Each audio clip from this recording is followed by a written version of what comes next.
So my name is Thanu Yakupitiyage. I'm the Director of Communications, U.S. Communications at 350.org, a climate justice organization. And a lot of my interests are actually in the interests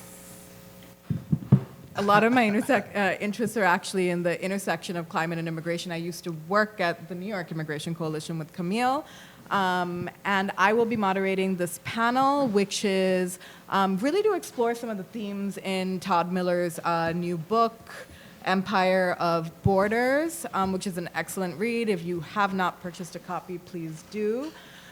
So what we're going to be doing on this panel is I'm just going to give some initial reflections on the book and turn it over to Todd to really talk about some of the themes in his book for about 10 minutes. And then we're going to go into a discussion, all four of us. And just to name some of the other folks on the panel, to my very left is Abraham Paulos. He is the Deputy Director of Communications and Policy at Black Alliance for Just Immigration, and just a badass in general. Happy to be here. Thanks for being here. And to my left is Camille Mackler, who's the Director of Immigration Legal Policy and an attorney working at New York Immigration Coalition, and we've worked together for a really long time. And to my right is Todd Miller, the author of this incredible book that, frankly, turned me into a bit of a spiral of like, oh my God, what are we gonna do? So I wanted to give some reflections initially on the book, and thank you again, Todd, for convening us for this panel. And I think what I appreciate the most about your work is how I see you continue to think and articulate about the global security state and demonstrate the complexities and proliferation of the border and its expansion. And you've really built this argument like in all of your books. So from like Border Patrol Nation in 2014 to Storming the Wall in 2017, which is about climate change and the Homeland Security, and now Empire of Borders. And in this text, Todd really delves into these arguments around how the US border doesn't just exist at the physical site of the border itself, example, US-Mexico border, but speaks towards the very mechanisms of empire and the maintenance of empire. And Todd writes about a very complex network of global border enforcement apparatus where the US has become a global border building machine that's like actually helping to train border enforcement in multiple places across the globe. And so this book really jumps from whether it's Guatemala and Honduras to Mexico to Israel-occupied Palestine, Jordan, North Africa, Kenya, the Caribbean, and the Philippines to show a nuanced picture. And what I appreciate about this book is that it really speaks towards how the US has trained and spread its border culture and security state across the world and set up operations in a lot of these countries, such that the work of deterring migrants, and Todd uses this concept of the included and the excluded. So the excluded ones being poor, low income, mostly black and brown people from the global south in distinction with the included, which is often like a very class-based thing. And this is happening very much before these, the actual like sites of where people are intercepted happens very much before they can even set foot in the US itself or reach any sort of physical border. And a fact that I didn't know before reading this book was that 2/3 of constructed walls happened after 9/11. And another thing that I really appreciate about this book is a real sort of the visionary sort of way in which it looks at like what does it mean to have this like empire of borders in a warming world, in a world where like the climate crisis is actually like very much present. And in terms of some statistics, by 2050 it's predicted that there'll be over 1 billion people migrating because of climate change related reasons. And I was struck by a couple of quotes in your introduction. You say, the new US-Mexico border exists not only along the southern border, but around the world. And then you refer to this quote that you pulled from a 100-page 9/11 Commission report in 2003. The US border was much bigger than a border wall. The American homeland, after all, was the planet. and I really would love for you to talk about that. And I was also really interested in this concept of pacification, of the mobilizing of policing that is not just about protecting national sovereignty, but much more about policing global fault lines. And in an interview you did with Adam Isaacson from the Washington office in Latin America, you say that CBP, Customs and Border Patrol, has essentially become a contractor for capacity building, doing trainings, donating equipment, sending advisors to different parts of the world. So that's my long-winded way of asking you a question. What made you want to write this book, and what lessons do you hope it provides for people, for how people are thinking about border militarization, immigration policy, and tactics of exclusion in the present? Sure. Thank you for the introduction, and thank you for being a part of this panel. I'm looking forward to the conversation with everyone. And I want to say thank you to Adria Lim, who's right here, and Andy Hisao from Verso, who are really the ones that brought this book to life in many, many ways. Adria was the editor of Empire of Borders, and it was a really great experience working with both of them. And so I want to give my thanks and gratitude. So I think I was in 2015 when we first signed the contract to do this book. But I've been thinking about it since it's been out for the last couple months. Like when did it really begin? You know, to try to answer your first question. And I keep thinking back to 2010. It was 2010 and Nakhla. People probably are familiar with the publication Nakhla. They asked me to write a story looking at the earthquake that happened in Haiti, especially from an immigration standpoint, like were people leaving Haiti, so I began to look into it, and what I found quickly was not necessarily an immigration story. It was a border story. The border story, the first thing was 5 days after the earthquake, and mind you, just to remind, the earthquake, I believe it was more than 200,000 people that were killed, and more than 1 million people were displaced or their homes were ruined. 5 days, a U.S. jumbo jet was flying over Haiti, and with the pre-recorded voice of the ambassador saying, "You don't leave." I have to paraphrase. "Don't leave. You don't leave the island. Stay where you are. If you leave, you're going to be interdicted and sent back." And so, mind you, like at this point when I'm doing this, a lot of my focus as a journalist and other things up to that point was the U.S.-Mexico border. So I'm thinking, when I think border, I think U.S.-Mexico border. The massive fortification that's been going on in the U.S.-Mexico border up to that point, this is 2010. So from 1994 to 2010, we go from nearly 4,000 to 21,000 Border Patrol agents as one example. And so it was surprising to me to see, like, oh, there's a warning you're going to get interdicted, and that was reinforced by the fact that 16 Coast Guard cutters came right up to the shore of Haiti, and that Geo Group, the private prison company that people probably are familiar with, then set up bed space as they call it, in Guantanamo Bay, Cuba. So all that happened. Really what happened, at that exact moment, there wasn't much. People are just trying to get their lives together. But what was really striking to me was that the border could be enacted, and that it was aggressive, that it wasn't like passive. It aggressively expanded right up to the Haitian shores, and I think that was, at that moment, probably was the first maybe my first thought, or maybe it was the first experience. I didn't even know it at the time, but that would then lead to investigating this on a broader level, and for Empire of Borders. Then another experience that also was kind of similar but different, but it spoke to the extension of the U.S. border again, was I went to the west coast of Puerto Rico in 2012, Aguadilla, which is on which is basically was a U.S. naval base turned now Homeland Security complex. So there's a Border Patrol station. And, but I talked to the park ranger of, who were on the Mona Island, and the Mona Island is in the Mona Strait, which separates the west coast of Puerto Rico from Dominican Republic.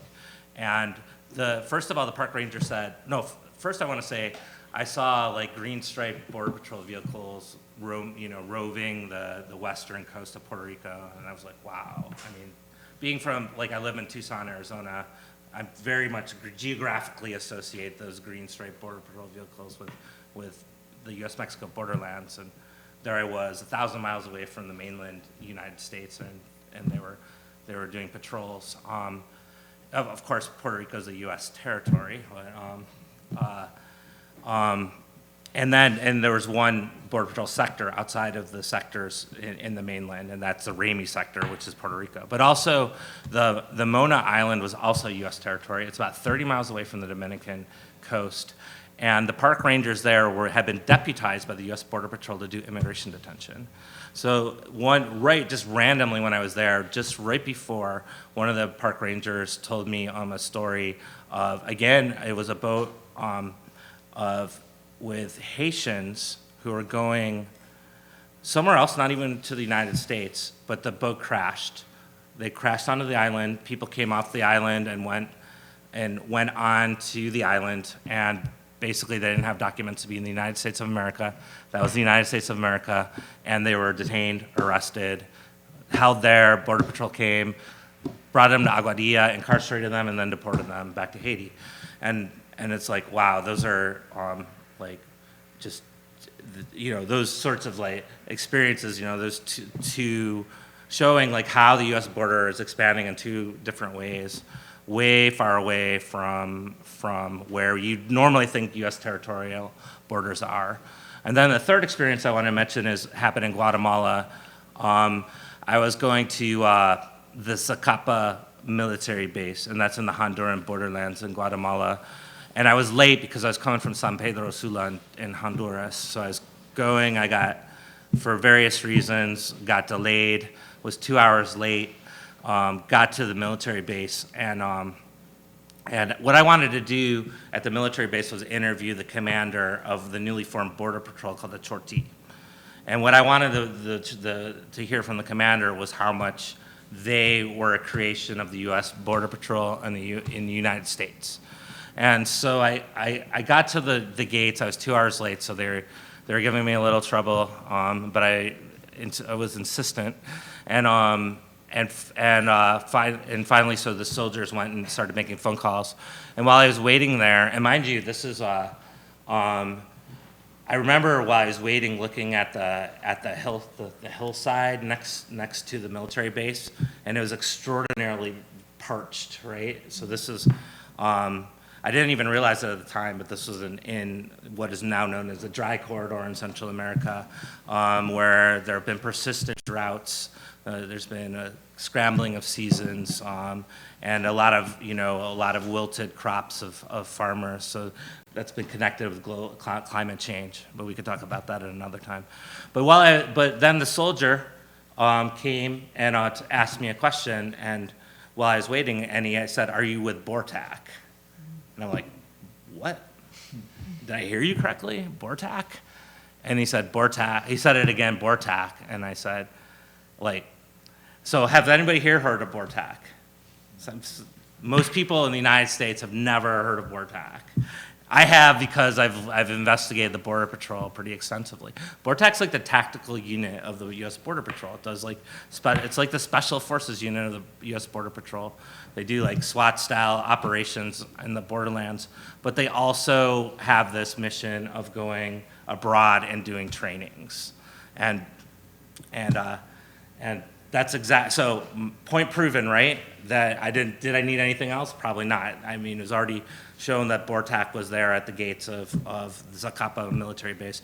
I was able to interview the commander, and the commander was able to tell me about, that it was. He said, I believe, quote, I think this was a direct quote, that they were a creation of the U.S. Embassy, that there was 3 months of training, mainly from U.S. forces, from BORTAC, from CBP, among others, and a lot of their financing came from the United States, including the armored vehicles that they had that the new Border Patrol was using. So it was really that point where I'm like, whoa, this, I knew coming into it that there would be a lot there, but the magnitude of it, the extent of it, how expansive this outward thrust was, started to become really apparent. And maybe it shouldn't have been a surprise, like with the 9/11 Commission report, like the American homeland is the planet, right? What does that mean? Was I like seeing it with my own eyes, what that means for this American homeland is a planet? Or even 2 years or 3 years before that, Alan Burson is he's been a high official with CBP and DHS. He was the border czar under Clinton. He was in the Department of Homeland Security's International Affairs department, I guess. And he said our southern border is no longer the border with Mexico with the southern border with Mexico. It's now the border between Chiapas and Guatemala. He said that in 2012. So what does that mean? And then Alan Burson is also the official who was working with the International Affairs Department, said that this has been a massive paradigm change. This I wouldn't say shift, because the U.S. is patrolling very strongly its own territorial borders, and really there's been a fortification of enforcement in the interior. But this is now complementing this, I guess, is this idea that it's a multi-layered strategy. If you look at the Border Patrol strategy, they say multi-layered, and it's multi-layered inward and it's multi-layered outward. So to understand the magnitude, I started looking at different programs because what happens is that DHS cannot do foreign assistance. According to the Foreign Assistance Act, only 2 departments can do it: Department of Defense and Department of State. So what has happened is that there's about 100 programs working in more than 100 countries, that mainly from the Department of Defense and Department of State, that funnel money into these border programs. So literally, if there's a map right here, if I shut my eyes and put my finger up, it would probably be a country where the United States is doing one of its border programs, or one thing as far as strategy is the quote from John Kelly, who's the first Secretary of Homeland Security under Trump, who said during his confirmation hearing that we shouldn't treat our border as a goal line stand on the 1 foot line, that it should start 1,500 miles to the south in Peru. And so he was referring to a strategy that has already been really well established, has been pushing out, and now, the idea of pushing out the border. And so it's not just limited to, the Western Hemisphere, the Latin America and Caribbean. It's really literally, I went all kinds, like Thanu was mentioning, all around the world. One place is the Philippines, and the Philippines, there's a National Coastal Watch Center that they wouldn't allow me into it, even though I asked a lot of times to try to get in there, but they would not let me. But when I was there, it was a recent development. It came for $20 million from the United States, and it was built by the Raytheon Corporation. And then similarly in Jordan, there's another huge border project happening. Also, the Raytheon Corporation got $300 million to build a surveillance system along the Syrian and Iraqi borders. So we're talking highly sophisticated surveillance towers with cameras I interviewed a major general, they can see 20 miles away, radar systems, armored vehicles again, and a private company contracting through a United States agency, in this case the Defense Threat Reduction Agency, building up this border. And so you can see there's a global industry that's very much growing, that's behind this. We can talk about that more as well as we go on. I did go to Israel and Palestine and look fairly extensively into that as well. Also, the idea that these border, like when you help build up a border of Syria, you're talking about people coming from Syria, like one of the biggest refugee crises in the world, or Iraq, right, where, massive U.S. firepower and occupation has happened. And so, just to end my little part here, it's almost like, it's not just the United States doing this, but the United States is extending. It's the European Union, that's part of one of its big strategies, and Australia as well. And it's become apparent, like when you look at a global sense, there's a global border system that's developing. And when you put the global border system in its totality, there's, like you said, you mentioned 70 border walls, right? 2/3 of those that were constructed after 9/11, 15 in 1989. So this has been expanding, and then countless billions of dollars of technologies put on the divide. And it might be simplistic to say that, but if you look, it's on the divide between what would be the global north and the global south, right? The hundreds of thousands of armed agents that are also being deployed in these border zones and countries that have been deputized into that. And I want to end, because I saw this, I heard this interview with Ezra Klein from Vox, one of the founders of Vox News, who said, he was in the interview, he said that he would be open to open borders, right, the idea of open borders, what was he say? He said, if it could be proved that it wouldn't be destabilizing to the country. That's the way he put it. And it's like Ezra Klein said that in a podcast. And it's like, whoa, I think you got this completely wrong. The reason why this massive, like to answer your last question, or try to answer your last, the reason why there's this massive militarized apparatus is because the world's destabilized, and why is the world destabilized? Places like the United States or European Union or Australia or all these different countries that are building these massive border apparatus, they're all over the world, like extracting billions of natural resources and wealth from other countries, exploiting labor and all over the world. And when you take the what you mentioned, in terms of world in ecological crisis, right? And if when you look at one last stat, I'm going to give you, and then we can just throw it back to the panel. But 700 times, the United States has 700 times more greenhouse gas emissions than Guatemala, Honduras, and El Salvador combined since 1900.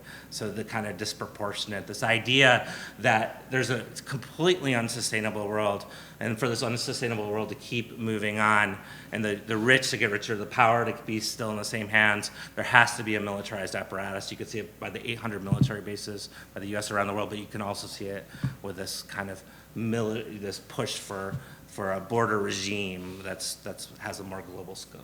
Mm-hmm. Yeah, and before I turn to the panel, you talk a little bit about this, like, open borders and, like, is that even feasible? And so much of your book is also about, like, who gets to profit from, or who gets to be part of an open border culture versus, like, who are the people who are being excluded, like low-income people, black and brown people, people who are actually being walled in, actually, by borders. It's not just, like, borders to prevent people from coming to the U.S., but literally, like, borders to keep people where they are. Yeah.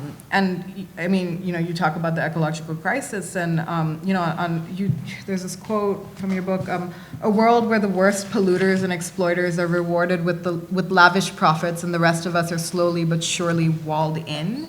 And so I wanted to ask you, and then I will turn to everyone else. How do you see the expansion of borders in relation to the climate crisis? Oh, I think it's. If you just all you have to do is start looking at the assessments, like the Pentagon has plenty of them, the DHS. If you look at some of the DHS documents that are related to climate change, their climate adaptation plan, the quadrennial view of Department of Homeland Security. Like to paraphrase a quote from a 2003 assessment from a Pentagon commissioned report. In that report, they said that the United States, it was a worst climate scenario, so they were looking at the worst climate scenario, and they said that the United States and Australia would have to build up its defensive fortresses. So they use the U.S. and Australia, and then I'll directly quote, they say, to stop unwanted starving immigrants. In terms of the U.S., and they say from Mexico, Central America, South America, and the Caribbean. In the Caribbean, they have a parenthesis and say, an especially severe problem. So that's one example of so many assessments that have been made by high officials looking at climate and then associating the climate with building border walls, defensive fortresses, as they put it. Every single assessment that I've read really has, there's been more sophisticated ones that looked at different temperature variations in the future, and they all seem to end up with, countries like the United States will have to build up their border walls, and it became if you look at the quadrennial review is the most public statement of mission from Department of Homeland Security and Department of Defense, and now it's climate change has entered that. So they put climate change through the mission statement, and you can look at the quadrennial review and they talk about the droughts in Central America. They're very aware of the droughts. DHS is aware that droughts are really impacting people living in the Guatemalan highlands, for example, and that they suspect that it might cause migration. But there's no discussion of any sort of status around that. It's more we might have to prepare our borders for mass migrations, is how they put it exactly. Yeah, I'm always just struck by the irony of the fact that the fossil fuel industry and big polluters that are in parts of the West are, they're basically being supported by, administrations at the same time as, even the Pentagon believes in climate change, but as a national security threat. So that's fascinating. Camille, I wanted to turn to you, but this is a question I think that both Camille and Abraham, y'all can answer. I guess when we talk about sort of expansion of borders and immigration policy, I think it's so important to contextualize it that it's, I think people very much focus on the Trump administration, but a lot of this apparatus has been way before the Trump administration. And so I'm wondering if either of you can really talk about the historical context around the expansion of borders and restrictive immigration policy to as far back as the Patriot Act, Obama's deportation of 3 million people, and the apparatuses that got set up for the kind of border and surveillance culture and immigration policy that exists today.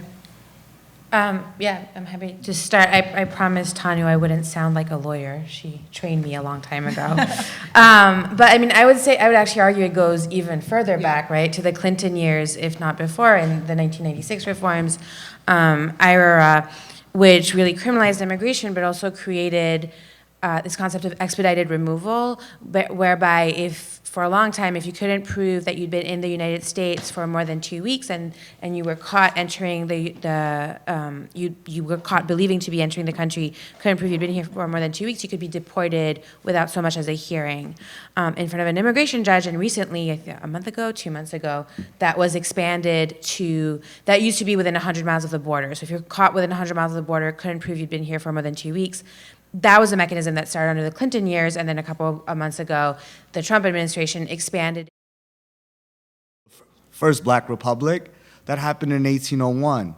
That's like an insult to Africans, right? To understand that there's this idea that, here is a country and here is a kingdom and what have you. And Haiti will never be forgiven for that. And it won't. As you had said, and I'm glad you brought up the part about them circling the island and saying, don't leave because you will not be accepted into the United States. And I think that from Cameroon, mostly from Africa, which is going through 5 civil wars right now. You have folks from Liberia, Sierra Leone, my cousin just recently just got out of immigration detention. We're being Facebook Live right now. Is that what it is? I'm gonna watch my mouth. Okay, don't snitch on the fam. Don't ever. But again, to really look at even the reasons why we are coming here or running, is that it's easy for the mainstream media to just sort of say, oh, they're fleeing violence.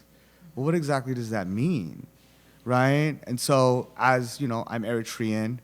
That was a border that was essentially made up by Europeans, right? And even in the African Union, we have a charter, right? The African Union, when it became the African Union, the third part of the charter is that you must respect colonial borders.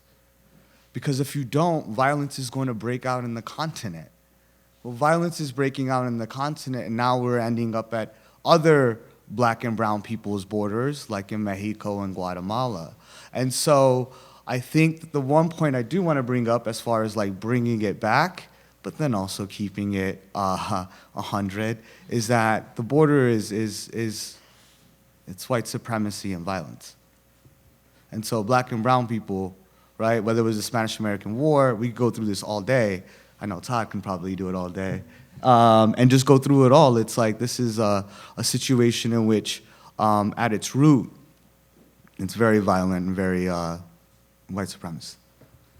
Abraham, and I mean, that really speaks to the work of Baji, because obviously there's a whole racialized history of exclusion, violence, and surveillance. And Baji has really, worked to expose those fault lines in which, in the ways in which people talk about immigration, and, has historically, also weirdly excluded black communities in the ways in which mainstream immigrant rights organizations have talked about immigration, even though black communities are the most policed, whether within the US, at its borders, or outside the US.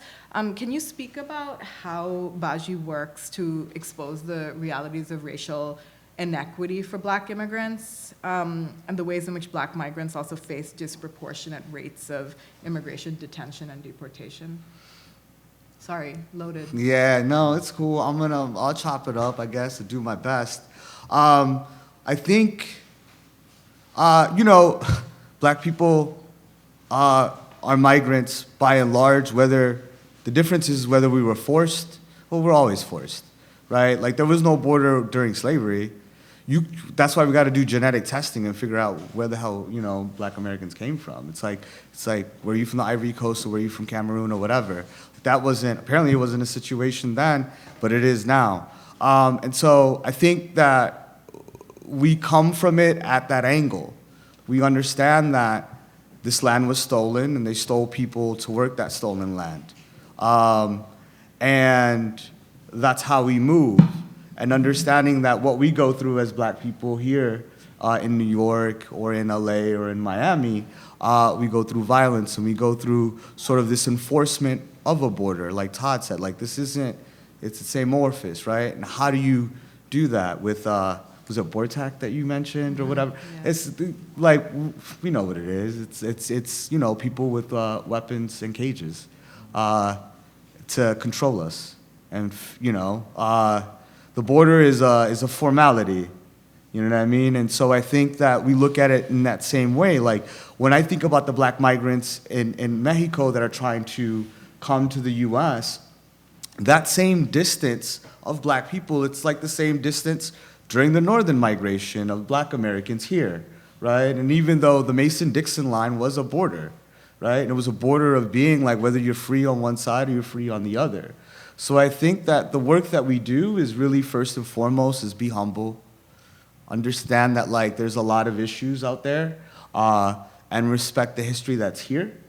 And in that way, as black migrants, we understand that there's been a struggle already that's been here, and that we don't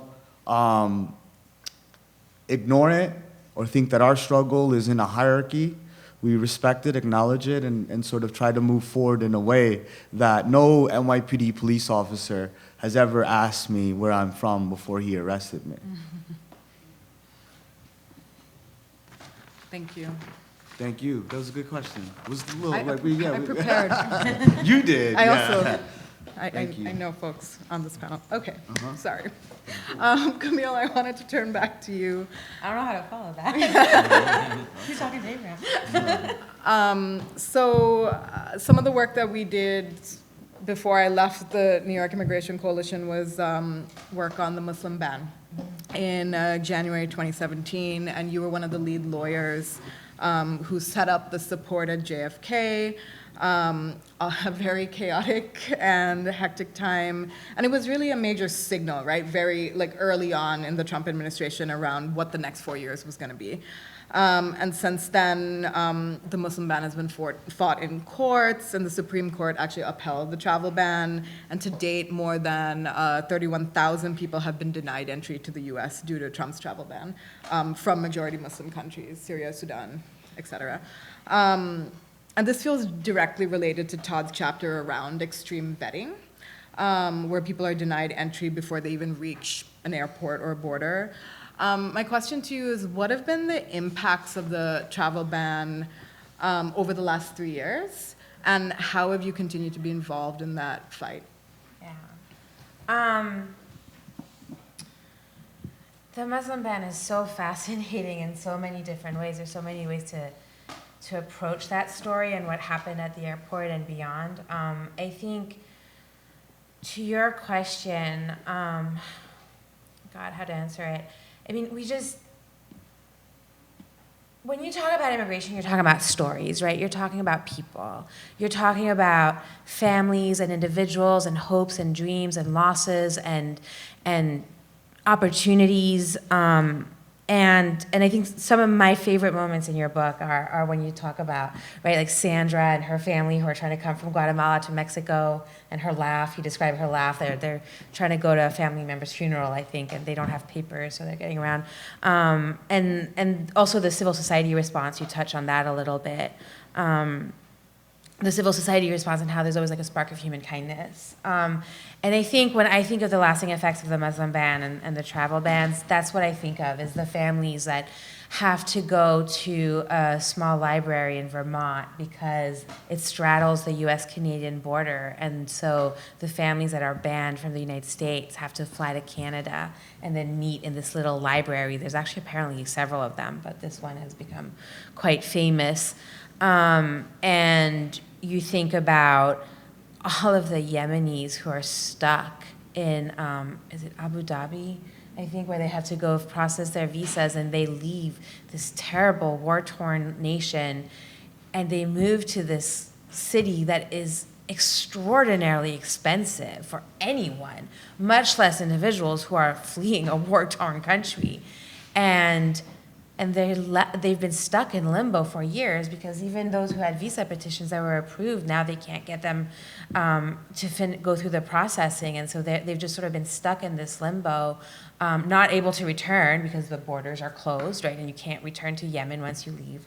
So I think in that sense, but I think also in the more pervasive sense, and I don't think, and Abraham just illustrated it so powerfully, but I don't think that our immigration laws have ever projected the idea that you are welcome if you are not a citizen of the United States. I don't think anyone who's ever looked at them, and that's not a Trump thing, but I think that the Muslim ban really, really continues to this day to send that message so loud and clear. But at the same time, because I just can't let myself sink into this like dark hole of what that really means, going back to the civil society response, I mean, Thanu, you remember the Muslim ban, like we knew it was coming, we saw drafts of it, we sat at a conference room table at the NYC, we were like, what are we gonna do? And we planned this whole event on the Friday before the ban actually came out. There's this Juma in front of the courts with a solidarity wall of allies around it. We did not plan to protest at JFK Airport. And when I think back on those days, I think back of that drive down the Van Wyck with you on the speakerphone. I mean, your voice is so indelibly part of my memories of that day. Just figuring out what we were gonna do. And and remembering when Hamid Darwish, the first man to be released in the band, came out, out of nowhere, I didn't even know that there were, like, at that point, maybe 500 New Yorkers on the parking lot. And out of nowhere, I don't know how they knew who he was. I don't know who started it, but he walked out of the doors after that 36-hour ordeal, and everybody started saying, "Welcome home." And so I think that as much as we just keep projecting the sense of unwelcome, and you say 31,000 people have been banned under the Muslim ban, but you know what people don't realize is that virtually no visas are being approved abroad. It's not just these 31,000, right? I mean, they're being banned under a very specific policy, but no one is being allowed to come to the United States unless they're white and they have money. And even then, it's still not, it's still not guaranteed. But so I think to me it's those two things. That's what I carry from that still today, is that exclusion, that intentional exclusion, but then that civil society response. Mm-hmm. Thank you. Where are we? Okay, yeah, I want to make sure that we have time for questions. I wanted to ask, like, two questions really for all of y'all, but maybe Todd, we can start with you. I want to talk about resistance. I mean, kind of what you were starting to talk about, because, we understand that the U.S. and its, like, allied states are certainly making it harder for those who are excluded to have freedom of movement. But they also, at the same time as, like, there's this, like, restriction that's happening, there's also, like, you can't restrict imagination, right? And so there's these, like, mass protests that are happening, like, across the world, whether from, like, Hong Kong to, like, the climate strikes that just happened, where, like, 7.6 million people were on the streets. Like, there is this ways in which, like, while things are becoming more restricted, there's, like, this burst of energy. What do you think about, or can you give an example of resistance that has been inspiring you in your work and research? And that's a question for everyone, but we'll start with Todd. Yeah, I mean, I almost want to hear from. Or maybe we can start with Yeah, because from an activism standpoint, that's like the resistance I see from activists from a ground level has been. To me, that's the most inspiring, and I think that's where it needs to come from, and I think that's where the change is going to come from. So, yeah, I'd almost rather hear from Abraham and Camille, from there. That was a good pivot. I mean, well, actually, just to add on, but Todd, did you ever see throughout your research and like spaces of resistance? Yeah. Yeah? Yeah. Yeah, there's a lot of it. I mean, big and small, for many different reasons, including climate. Like you mentioned the climate. I remember, I was in Paris in 2015 when what was going to be the biggest climate march ever was canceled after the attacks that happened and earlier that November in 2015, and then the people did it anyhow, right? And so there's so many, like in a small scale, like the family from Guatemala, they cross the border in the Rio Suchiate, and they come across, and we get in a van together, and we're heading from Ciudad Hidalgo to Tapachula, and it's like 2014, right when Mexico announced the Southern Border Program, and this checkpoint comes up, like unexpectedly, right outside of Ciudad Hidalgo. The van driver pulls over to the side, turns around, asks people if we had papers. By the way, I was talking, we were talking to the family as we went, and it just got into this kind of fun conversation because it's so hot, and at first they were just idling, and it was just so much sweating, and it's like, oh, I've seen you come here for the weather, stuff like that. Or like, oh, well, there was like 8 people in the family, so you scrunched in, like, and they're like, welcome to the family, and then pause, and then at least to Tapachula, So, but then all of a sudden the van driver pulled to the side and pointed ahead, and there's an immigration checkpoint, and we. And then he asked who had the papers, and then, of course, I had my paper, right? I had my papers. I'm not even indigenous from there. I'm not going to my family member's wake, like in Tapachula, showing how, like, when you're talking about the Berlin Conference, how the border just divides, like, places where there's so many community and ties and family ties, but I wasn't looking for my papers. I knew I had them, but it turns out that the family from Guatemala did not have their papers.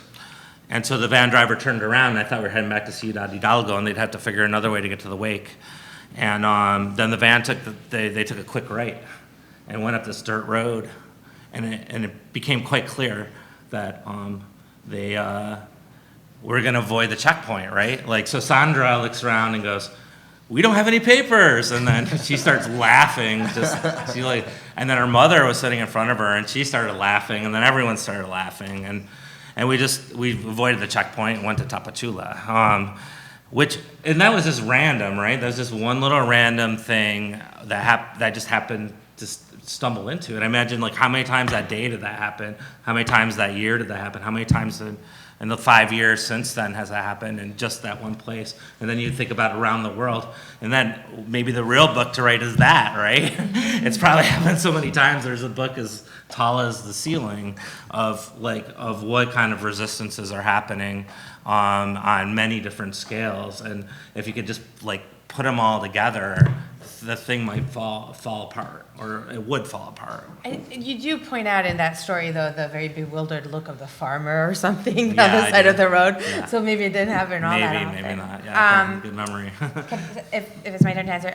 So I feel that there's so many examples, everyday examples, that remind you of how astoundingly strong human resiliency and human belief in their own dignity is.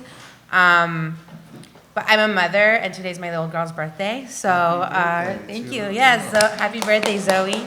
And so in honor of her, in 2016, I was at a family detention center in Berks, Pennsylvania, which is in the mountains by Allentown.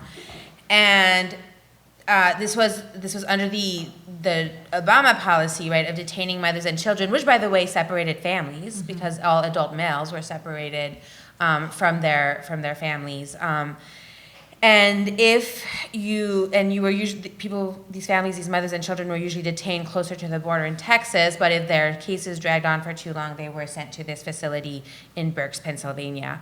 And these mothers, who had been through some of the most horrific violence that you can imagine, and who fled for their, with their children, and I cannot imagine the fear and the courage and the strength that it must take to take your child on that journey, but knowing that what you're leaving is worse.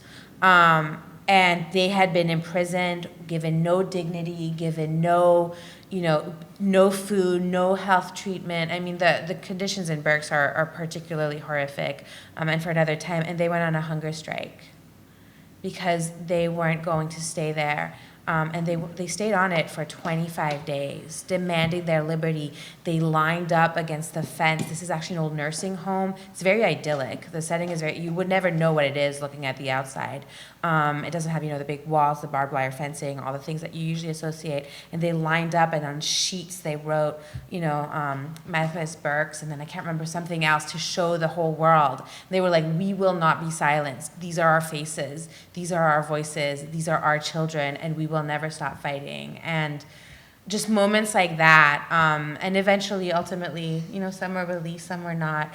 But it's moments like that I think just people just don't give up. And how do we give up, right? Like, I remember the day after the election, we were sitting waiting for Hillary Clinton to come and give her concession speech, and everyone was crying, and we were saying, are we staying? Are we leaving? And I'm a dual citizen with France, which means I can live and work in 25 countries without ever worrying about crossing a border. And I was like, I'm just going home, and then you just realize you can't. If they can't and they won't, how can I? How can these mothers who came and fought so hard to be here? So that's my way. Thank you. Abraham? Now that I think about it, I should have went first because I'm dark. I'm gonna go real dark, like my soul. I think resistance to borders is one thing, and then resistance to this idea of being a citizen and having citizenship, right? It's not a perfect system. It's actually a fucked up system, and they're gonna lose out. I myself, I'm stateless, right? Which means, to those that don't know what that means, there isn't a country, I just realized camera. So there isn't a country that can claim me, right? And so borders are a big issue in my family, you know? And I think that like there is this small sort of like narratives with the resilience, like my aunt, which is a cool story. After Trump got elected, she had been undocumented for 16 years, 17 years in Chicago. And she gets to Canada. My uncle gives her a ride. Good looks. She gets her ride. She gets to the border, and the Border Patrol looks at her and was like, "Ma'am, you might not know this, but you're actually a U.S. citizen." And, you know, my grandmother had petitioned for her before she died. We just lost all the paperwork. And she was like, "Okay."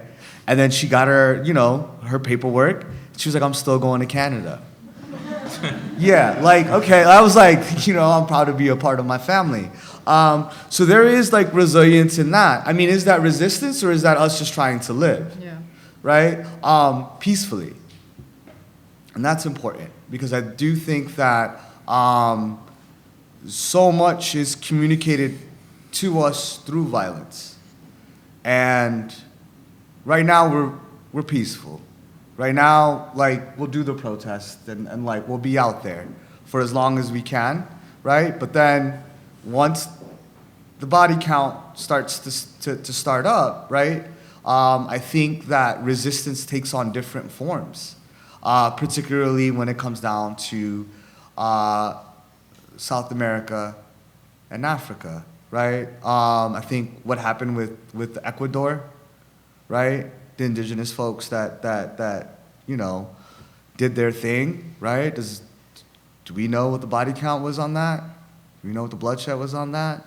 When it comes down to even my own country, Eritrea and Ethiopia, right? To resist this idea of a border, right?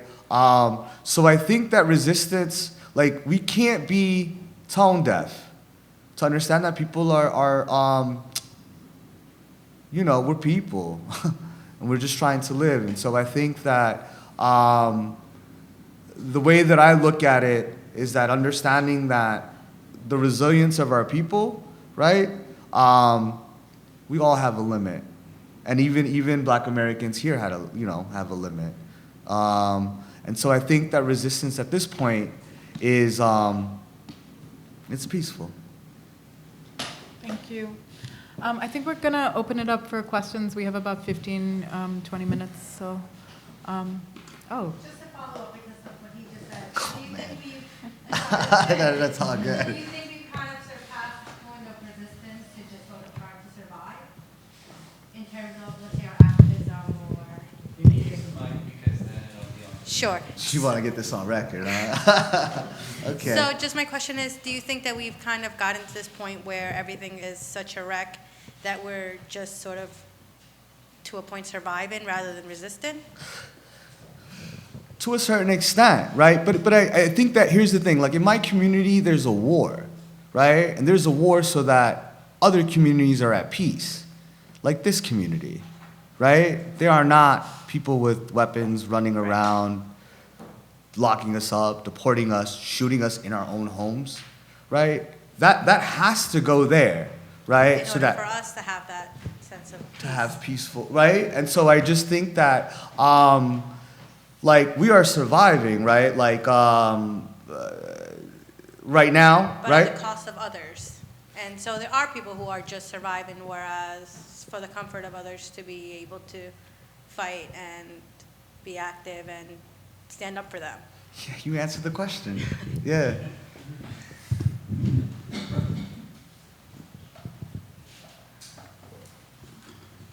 I see a hand over there on the right.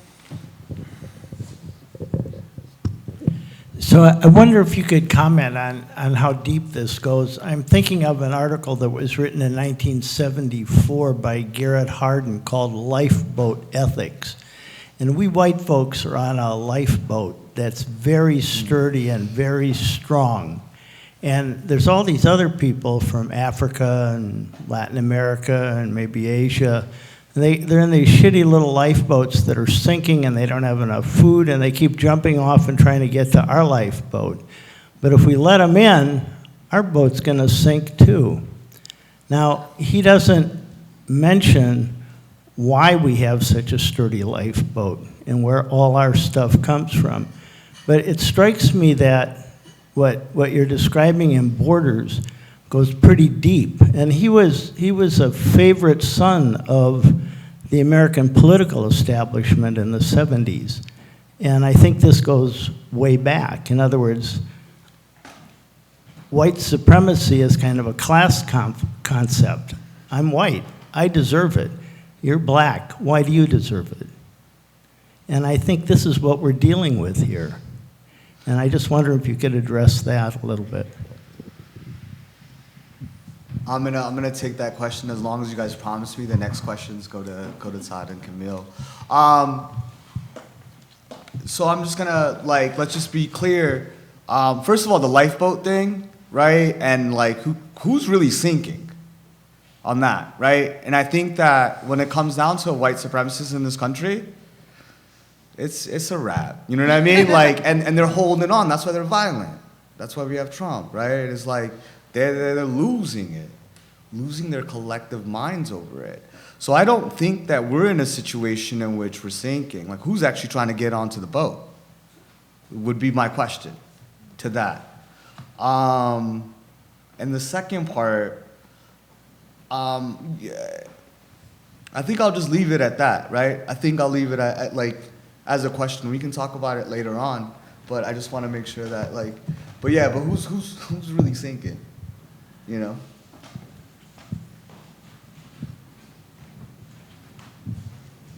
Hi, thank you for that.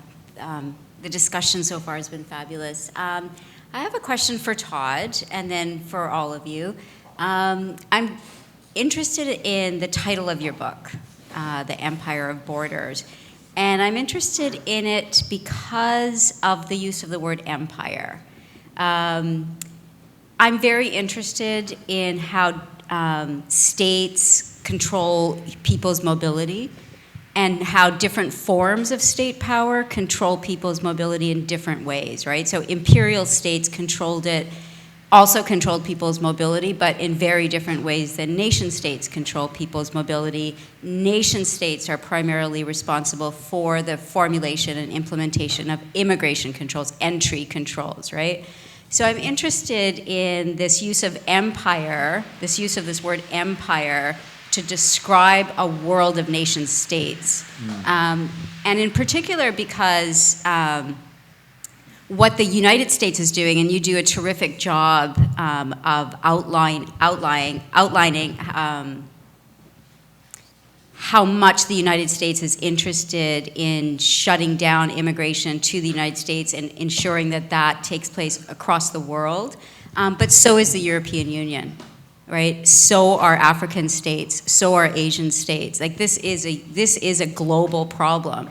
And it's a global problem because almost every inch of the planet is controlled by one nation state or another, right? So my concern is that when we talk about the present world as imperialism or about empires, we're kind of stalling the analysis of how important the national form of state power is, and therefore what we have to do about nationalism. Right? We still seem to want to talk about imperialism, that's okay to talk about, but we don't want to talk about nationalism. And I think one of the reasons we don't want to talk about nationalism is because we would then have to talk about the nationalism of the United States, of the various member states of the European Union, et cetera, but we'd also have to talk about the nationalism of India, which is currently erecting concentration camps to put millions of people that they've just stripped of Indian citizenship, right? We'd have to talk about Myanmar, which is, carrying out a genocide against Rohingya people because they've been stripped of their citizenship and been classified as migrants, right? So I'm just, if you could just address that, that would be fabulous.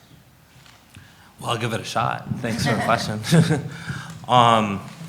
It made me think of, the question makes me think of this international, I went to this International Summit of Borders conference in Washington, D.C. last year as part of the research for this.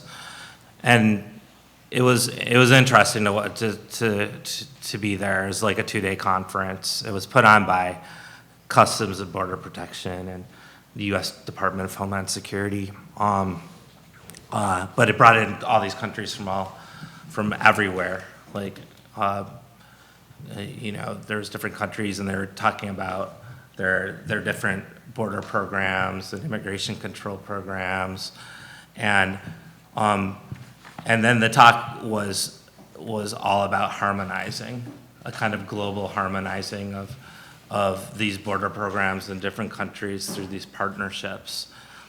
One particularly interesting part was when the head of whatever Australia calls its Homeland Security Department, he got up and spoke, and he said, he started talking about globalization, and he used quotes like, "We thought that globalization was going to bring prosperity to the edges." That's the way he put it. And then we realized we were wrong about that, and then he just started talking about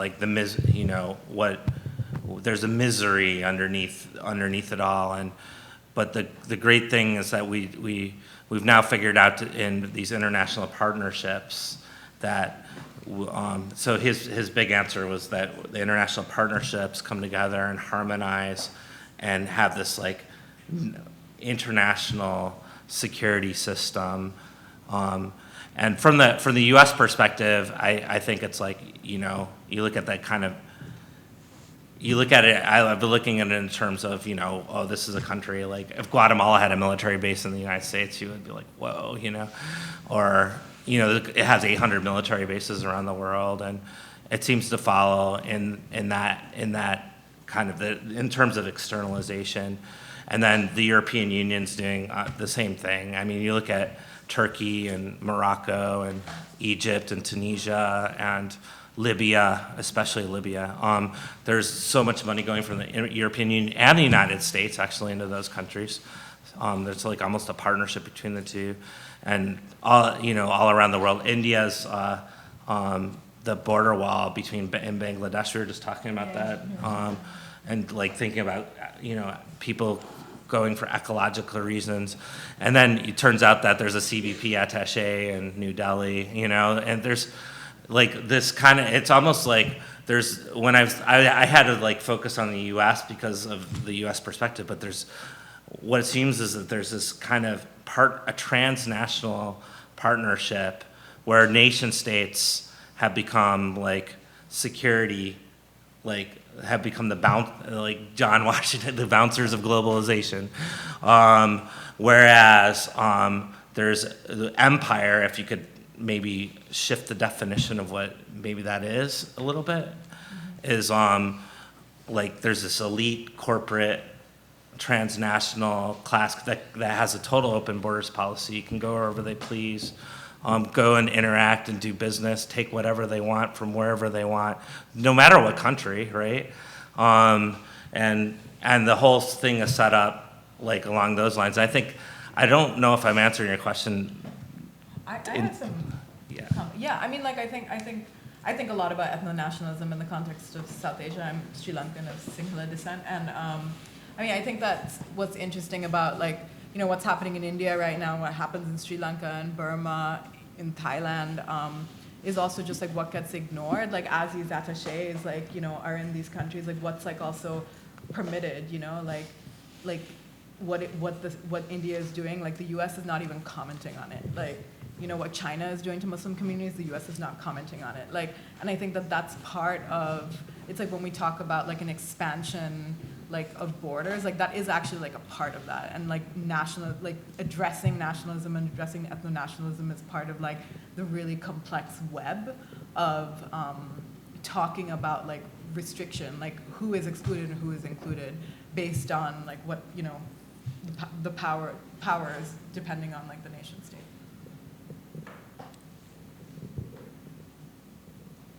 I see a question here and over there. Hi. So just to your point on this kind of international class that is able to freely travel, and most Americans and most Europeans, and then the citizens of a few countries on the and on other borders of the world. But I think, so I practice asylum law almost exclusively these days. So I represent mostly political activists from around the world that are forced to flee their countries. And one thing that I find really interesting about the border apparatus is the way that it intersects with national security and maintaining the status quo in countries where the population is trying to create political change. So that, for example, I recently represented a political climate activist from Chad, whose country, because of the Muslim ban, created a heightened passport issuance requirements, so that he was eventually able to get here, but despite the fact that he had some economic means that would normally put him into this global class that is able to travel, because of his political activism, in order to prevent an international gold conglomerate from coming in and mining in his region, he was prevented from getting a passport, so that the Chadian government labeled him a terrorist to prevent him from not only getting a passport, but any country in the world that was able to identify him crossing into their borders had to arrest him. And so I find it just really interesting, and I think, to the title of your book and to the way that we think about the world, I think as people who come from countries that allow us entry into other countries, we see the world as this place that is kind of open to us to come in and taste and enjoy. And so often I feel like when I talk to my clients, what they see is being in a jail that they can't possibly leave. And so I'm just really interested, I don't know if you want to talk about the way that the US has basically exported, not only in exporting our border policies, not only exported the notion of borders and secure borders, but also the notion of maintaining a status quo and preventing political activism from destabilizing the status quo of the nation. Yeah, I can start. I'm sure everyone else can throw on. I think in a lot of ways, the kind of border regime, go back to the 77 border walls, billions of dollars of technologies, is like a scaffolding of the status quo, right? To keep business as usual humming along in a lot of ways. It's like the free movement of the gold of the gold mining company. They can go across, I think hundreds of mining companies have gone into Mexico and Central America and Caribbean, and you look at free market, you look at like neoliberal capitalism or free market capitalism, and the whole idea is opening borders, right? Opening borders to allow companies like the gold company to go in and extract wealth and take it away, and then if you protest it, then you're a subversive, right? And so, I think that's like what in a lot of ways, what I think, like after, doing all this, looking at this kind of global border regime, it's like the whole system we have in hand is completely unsustainable. Like the inequalities between peoples, the ravaging of the natural wealth of different places, the ecological destruction going on, the kind of forecasts into the future about what all this is going to bring, the forecasts around people being displaced. It's like we're living in a world that by just, if you like the ecological it's like we're being told that it's unsustainable, it cannot stay the same, like that. The climate scientists and the IPCC report saying by 2030 we got to cut our emissions in half, and by 2050 I believe it is, and totally, or all bets are off, right? Where the global's going to heat up into ways that we don't know what's going to happen, but there's going to be so like the world itself is in a complete crisis, right? For many reasons, and one of the ways that you can keep the status quo and the status quo of business as usual, the same people that are getting rich keep getting rich, and the same people getting poor keep getting poor, and the people most impacted, like the blowback of it is upheavals and people being on the move, and one way to control that is building these big border regimes, among many others, right? The military militaries around the world. And it's not just, as I look in the United States and Empire of Borders, it's like Nandito was mentioning this.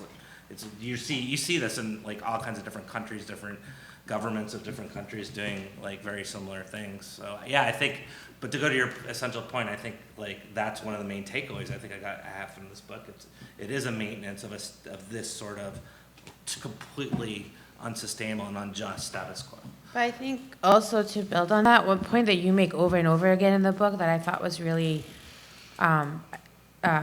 interesting, for lack of a better word, but you keep talking about how, I mean, these border systems, I can't pronounce that word apparently, these border systems create jails, right? They lock people in, they jail people in, but then the people who are in charge of the jailers themselves are people who couldn't leave, right? Like all of these border agents in Guatemala and Honduras that you talk about, for example, but you say it in other places too, they would not be able to get a visa to the United States. And you also, I think at one point mentioned, I hope I'm not misremembering or misquoting your book, but you mentioned that the reason they're taking these jobs in the first place is because they don't have other jobs. And this is an economic security, and you talk about how like, they don't get to see their families except for one day every 2 weeks, that they live hundreds of miles away from them. And so they're being forced into creating their own prisons, their own jail cells, basically. I thought to that point of like keeping people in, that was right, because those are also individuals who in other instances might be able to actually try to affect social change. And like Carmen, I was an asylum lawyer for a long time, and I think one thing that doesn't really get said enough, but that when we're trying to think of like how do we reconceive these systems and these patterns is, I never met a client of mine who actually wanted to be here. I mean, they wanted to be here, because it was safe and there was more opportunity, but the reality was they wanted to be in their country. They wanted to be in the country that they grew up in their culture, close to their families, close to their homes. And we should be supporting that and allowing them, reshifting the resources and to do that. Absolutely. Yeah, like we don't hate 80 degrees and mangoes at all. I grew up in Chicago, winters are horrible, But I do want to like loop in what you said. I think Chad is a great example, and what you said to the young man back there about this idea of like the lifeboat. Like who's really sinking? Like Africa has minerals, right? Whether it's gold, cobalt, or whatever have you. Chad's a great example. It's a beautiful example about talking about that. Is that Chad has oil, right? And so this young man that got caught up in the Muslim ban, right? But Chad wasn't originally a Muslim ban country. Yeah. It was added because Rex Tillerson, who was running the State Department, right, worked for Exxon, and guess who was suing Exxon? The Chadian government. Because they were like, you owe us billions of dollars. It was a great amount. I was like, yo, make it infinite, right? Just rob them. Because they were robbing Chad, right? And so the whole issue this is about land and people, when it comes down to borders. And borders is essentially a situation in which comes down to a piece of paper. If you have a U.S. passport, violence, always, when it comes down to enforcing it. But if you have a U.S. passport, you could go to like 194 countries in the world, outside of Somalia and North Korea. If you're a U.S. citizen, do not go. Definitely don't go to Somalia as a white person, actually. But so the thing is, if you're Somalian, obviously you should go back home. But that's the point that Camille was saying is like this isn't a situation in which like which lifeboat was sinking. Was it Europe, right? That had to come and tell Cubans to make sugar, right? Like we were fine. We didn't go to Norway and was like, we're about to take over, not at all, which I think would be hilarious if Nigerians went up there and was like, we're going to do it. We didn't establish borders. This isn't a situation where I think that, I know that we're in the process of complicating a lot of shit, but really in the end, this is very, very simple. And so to go back to your point and what Todd Miller was saying is that like, look, like, empire is perfect. You know what I mean? Because then it goes beyond the nation state. So then that way they can move that border too. Native Americans weren't even citizens until 1924, the Immigration Act. Black people here, citizens, human beings, until then, right? And so it all moves. It's fluid for us, but there's very simple things that we always understand. It's that it's like violent. One of the, I think, weirdest and worst moments that I've had in the last 3 years was as I'm an immigration attorney, have been for 15 years, and I had to go and do a Know Your Rights presentation for a Native American reservation up in upstate New York. And I've never felt more awkward as an immigration attorney. Like, of all the people who should never need to talk to me, it would be you. Yeah. And I had to go there because they were being harassed by CBP and by Border Patrol. Sorry, you just... No. I think that's what, why were they being harassed? Because of the color of their skin.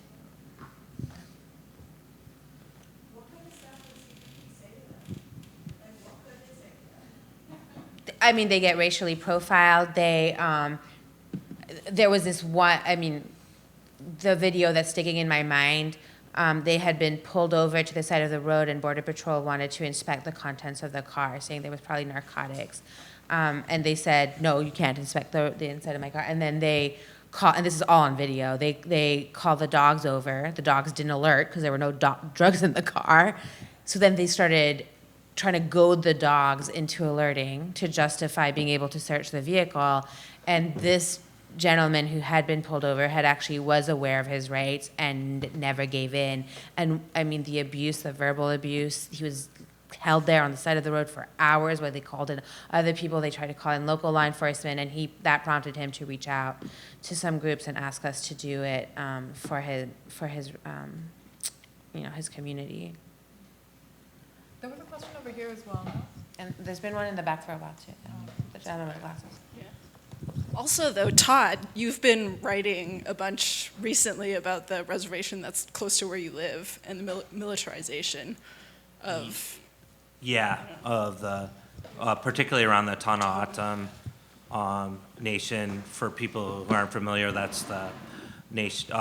It's a reservation in southern Arizona. It's the second largest in terms of size in the United States and geographical size. But the Thanu people, they go 100 miles and 200 miles into what is now known as Mexico, right? And 200 miles in what is now known as the United States. And so when that's the border was drawn right through Thanu land without any consultation. And particularly in the post 9/11 era, it's been just influx of Border Patrol. You drive around the Thanu Nation going south from Sells, which is the main town there. You see mostly green striped Border Patrol vehicles, surveillance towers everywhere. And now there was a little resistance to these surveillance towers being built throughout southern Arizona. There's 53 of them being built through a contract through the company Elbit Systems, which is an Israeli company, who got a contract in 2014. And the last holdout was the Thanu Nation, but they just pretty much said they agreed to allow CBP to build 10 of these surveillance towers. And they're called integrated fixed towers. They're equipped with all kinds of surveillance, really high-powered cameras and night vision cameras and thermal energy cameras and radar systems, and they connect to command and control center. So it sounds like a veritable war zone, and it is. And so and you talked, and much like where you were, you talked to, people. There was a town hall put on by the ACLU who asked, probably more people than there were here. There are more people than there were here, and the ACLU person asked, how many people have had an incident with the Border Patrol where they felt like their rights were abused? Yeah, that's what Every happened to single me. person Yeah. raised their hand. Yeah, everyone had at least one Yeah. story and knew 3 others. Yeah. It was amazing is the wrong word. It was mind-boggling. But we're getting a little straight, sorry. Thank you for this conversation. This question is primarily for Todd, but I imagine others could have answers to this. I'm curious about sort of points of intervention for divestment and demilitarization in this sort of empire of borders? You talk a lot. You mentioned primarily State Department and Department of Defense, but I'm curious if in your research you saw sort of what a future of a turning point, if possible, or points of intervention or points of weakness in this system for moving away from this empire of borders. Like in terms of divestment? Yeah, divestment and demilitarization of that. Yeah, I mean, in terms of like the amount, for one, and just thinking of like companies working, you know, and that there's so many companies that are involved in this now, just so many contracts, so much like the border markets are going higher and higher in that sense. So the idea that there's like a whole profit-making part of it, and which would seem to me would open up space for some sort of divestment movement in terms of, you know, that could at least be, you know, and this, that could play a part in demilitarization. If you look at it like, you know, in just the United States, if you just look at the U.S. border, you know, the amount of contracts that are going to companies, like $27 billion worth of contracts since 2006 to different companies.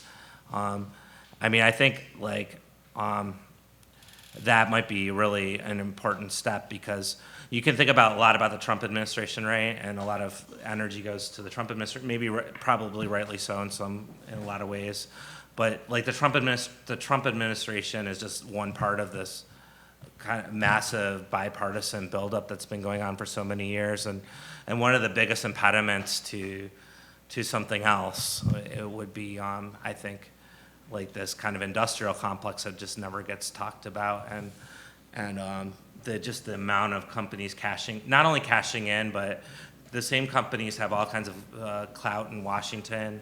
They're behind closed doors, you know, lobbying. They're putting lots of campaign contributions into key House Homeland Security members' pockets and appropriation committees' pockets. And how are you ever, you know, when there's something's like growing in this house, you know, like the questions are posed, like how is it going to stop if it's in a growth cycle? And it has been. But I think like some sort of divestment campaign, I think probably would be wise, as well as, you know, this just if there's one like silver lining you could see from the Trump administration years, I think it is the increased cameras on what this border and immigration brutality is, right? And there's more people like the word abolish, like abolish ICE, you know, abolish. Wow, I hadn't heard that, you know. Up to, you know, you'd hear the word border security and everyone just goes, oh yeah, of course we need that. And so I think, you know, there's you know, a lot of possibilities. I was thinking too of today there's an open borders conference, which was interesting, a lot of ideas around demilitarization. And I think of Nandita Sharma's work, sociologists with us, and Nandita and some colleagues wrote a really great paper, Why No Borders, and why the difference between open borders and no borders, and why no borders is a feasible political project, a revolutionary one, and in my opinion, perhaps the only one we have before us right now, so we better get to it. I don't know if it's been written or not, and it could be its own book, right? But it's a sort of increase in the funding and the militarization. I mean, before 2003, before the Homeland Security Department, when you had INS, deportation officers, which were part of the enforcement branch of INS, DOs, people joke that it stood for a desk officer, right? Like they rarely carried weapons. They rarely left their desk to go out into the field. They weren't these sort of like bulked up, like police vest wearing, like, you know, people that you see, I don't know, in our courthouses or wherever today. But we don't talk about that enough, I think. But even back then, so Customs and Border Protection was a mishmash of a lot of agencies, including Customs that used to be part of Treasury, I think, at the time of INS, and then INS had Border Patrol. So INS would only buy one kind of weapon for all of its officers across the board, and it was the one that Border Patrol chose. So even then, you already had the seeds laid Right. for it of, like Border Patrol and that idea sort of controlled. So then you had these deportation officers, desk officers that had these like giant guns that they couldn't carry around. Not that they should to start with, but that's always been there. But I mean, it's just you allude to it in the book, right? Like how the DHS budget dwarfs every other law enforcement agency combined. And it just keeps getting worse, and it keeps getting more military, and it keeps getting more tactical, and it's. There was a restaurant, a Mexican restaurant in Buffalo, 3 years ago, in 2016, October 2016, they went in, they were investigating, ICE, Homeland Security Investigations was investigating the owners for tax evasion, and then they ended up getting charged with harboring and smuggling of immigrants as well, and they went in and they arrested 25 of the restaurant workers for nothing more than immigration-related crimes, busted in with these semi-automatic weapons, threw everyone to the ground at 11 a.m., getting ready for the lunch rush, threw everyone to the ground, shut the lights off. I mean, a completely military tactical operation because they had violated an administrative code, in their view. Sorry, that wasn't very cheerful. You should ask a better question for us to end on. We'll take one more question, and then I think we'll end. And I see someone here in the front.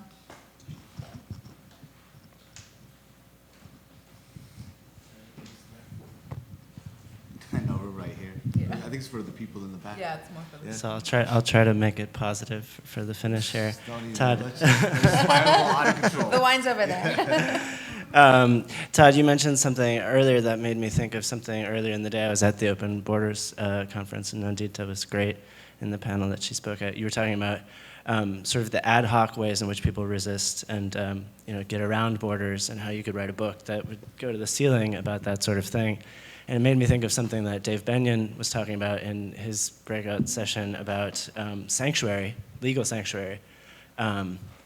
Well, he didn't really talk about it, but he, in a slide, and was sort of joking, but there was a passing mention of sort of the, I mean, he didn't really mention the Underground Railroad, but he sort of made a passing reference to that idea, and that, there was a harboring there, and, Jeff Sessions doesn't harbor people, and I thought, well, could this be some sort of practical or theoretical sort of vision or strategy that could be something effective? We have Sanctuary in New York, the Sanctuary Coalition in New York. There's sanctuary, organizations all over the place. There's border angels on the border. There's caravans that sometimes are fairly ad hoc in their organization, doing lots of things that you're talking about that you could sort of research and gather together. I'm wondering if it even makes sense, if it could be effective. Could it even get around like strategic, sort of security, surveillance, and all of this sort of thing, to think about tying these things together in a way that it could allow for migration and mobility to transcend borders on an international level. I mean, part of the thing about the